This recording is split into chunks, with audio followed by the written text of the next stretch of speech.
(2021년 4월 8일) 이현종 기자의 분기탱천입니다. 먼저 구독과 좋아요를 부탁합니다. 한 분의 구독이 아주 중요합니다. 어제 끝난 선거에서 자유우파가 대승을 거두었습니다. 결과는 모든 국민이 너무 잘 알고 있을 거라고 믿습니다. 실로 얼마만인지 모르겠습니다. 그동안 패배주의에 젖어 있던 애국 세력이 이번 선거를 통해서 재도약의 전기를 맞았습니다. 악랄한 좌파들의 죽기 살기식의 도전을 뿌리치고 이제 그들과의 대결에서 두려움을 떨쳐버릴 수 있게 됐습니다. 그러나 이번 선거를 통해서 자유우파들은 반성할 게 많다는 것을 알았습니다. 가장 먼저 악랄한 좌파를 극복하려면 이보다 더 독한 무장을 해야 하는데 아직도 정신 못 차리고 좀 흐리멍텅한 자세가 보였습니다. 좌파들의 생리를 아는 사람이라면 누구나 오세훈의 뇌곡동과 관련한 조작된 정인, 즉 제2의 김대엽이 나올 거라는 것을 예상했습니다.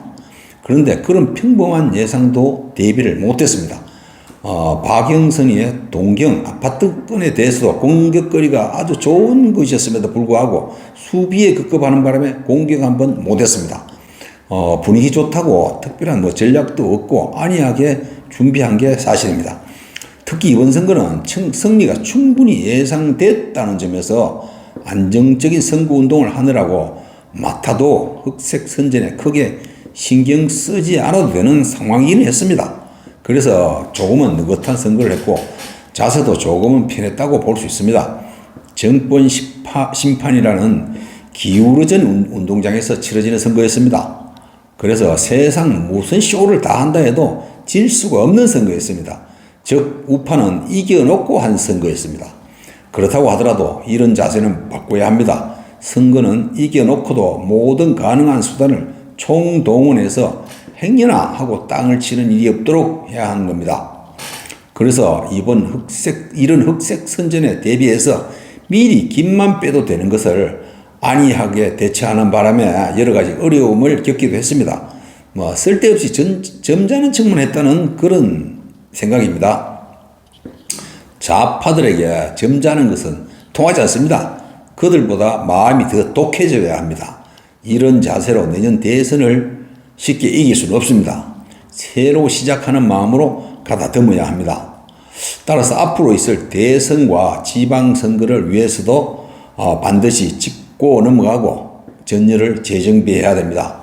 서울에서는 지금 오세훈이는 한마디로 힘이 남아도는 선거를 했습니다.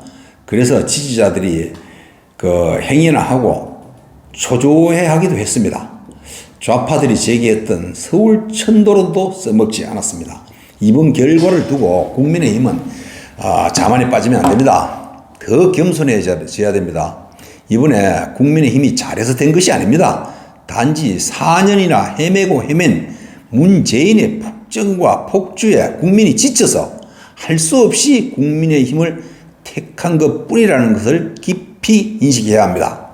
그런데 벌써부터 국민을 불안하게 하는 조짐이 보였습니다. 승리가 확정되지도 않은 상태에서 어젯밤 김천 출신 송원석이라는 국회의원이 의전을 핑계로 당직자를 폭행하고 포근했다고 합니다. 벌써부터 미친 자가 나타난 겁니다. 지가 뭐 잘한 게 있다고 선거 뒷바라지로 고생한 당직자를 폭행합니까? 벌써부터 지 세상 만난 것처럼 행패 부려서 이미지 흐리는 이런 자들은 지위 고하를 막론하고 일벌백계로 다스려야 합니다. 모든 당원과 당직자들이 정신을 차리도록 본보기로 출당시켜서 국민들에게 달라진 모습을 보여줘야 합니다. 꼴뚜기 한 마리가 물을 다 흐리도록 놔둬서는 안 됩니다. 이번 선거 결과를 두고 각가지 분석을 하겠지만 그 분석이 필요가 없습니다. 사실 한마디로 정권 심판이냐 아니냐 그였을 뿐입니다. 이런 간단한 것을 두고 평론가들은 쓸데없이 사족을 따라서 여러 가지 말을 하겠지만 결론은 정권 심판 하나였습니다. 이제 문재인의 여당은 몰락할 일만 남았습니다. 청와대나 더불어당에서는 선거 패배를 두고 뭐 국민의 뜻을 겸허히 수용하겠다느니 하는 뭐 뻔한 뭐 소리만 할 겁니다. 그 뒤에는 먼저 선거 패배 책임을 두고 니 탓, 내 탓부터 시작해서 자중질환을 일으킬 겁니다. 따라서 구심점을 잃고 비상대책위원회 구성 문제가 또 한동안 시끄러워질 겁니다. 여기에 대해서 문재인 때문에 졌다면서 뭐 얼마 안 가서 문재인에게 출당, 탈당을 요구하는 소리가 날 겁니다. 이에 따라서 더불어당은 나 먼저 살겠다고 탈당하는 놈들이 나타나기 시작하면서 뭐 내분이 상당히 격화될 겁니다. 내년에 있을 대통령 선거도 그들은 가망이 없다고 보기 때문에 우리가 생각지 못했던 별의 별일이 다 생길 겁니다. 돈만 밝히는 좌파 집단에서 앞으로 재미있는 일들이 일어날 겁니다. 기대해 봅시다. 우리 그동안 찌들었던 국민들이 이들의 그 한편 코미디에 웃을 일이 많아질 겁니다. 이자들은 그동안 자신들이 한 짓을 잘 알고 있기 때문에 저만 살겠다고 발버둥 치는 놈들도 여럿 보게 될 겁니다.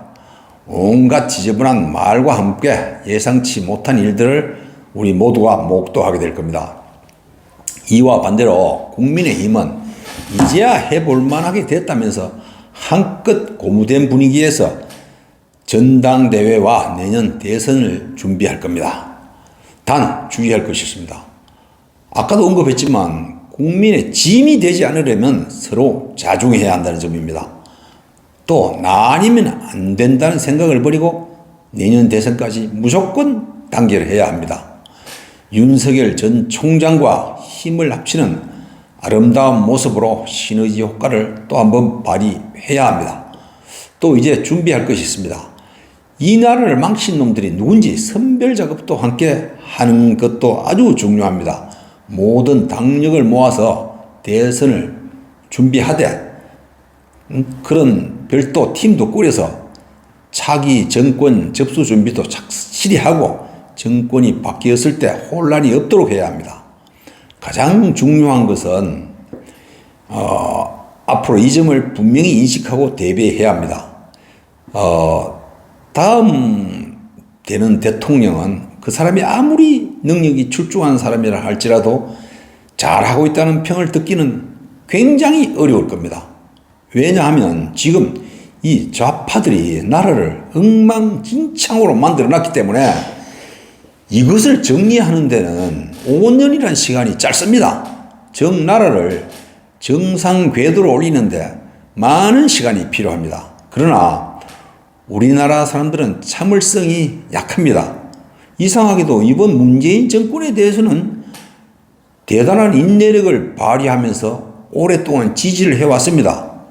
그러나 다음 정권한테는 그렇게 오래 참지 않을 겁니다.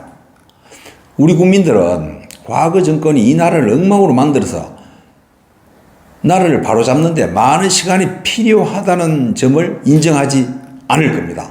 그래서 자칫하면 정권이 바뀐데도 똑같네? 이놈들은 더 멍청한 놈들 아니야? 하는 그런 여론이 싹 될 수도 있습니다. 이런 사태를 예방해야 합니다. 그래서 지금부터 철저한 준비가 필요합니다. 그러려면 국민의힘은 그 준비팀을 지금부터 당 차원에서 가동해서 무리가 일어나지 않도록 해야 됩니다.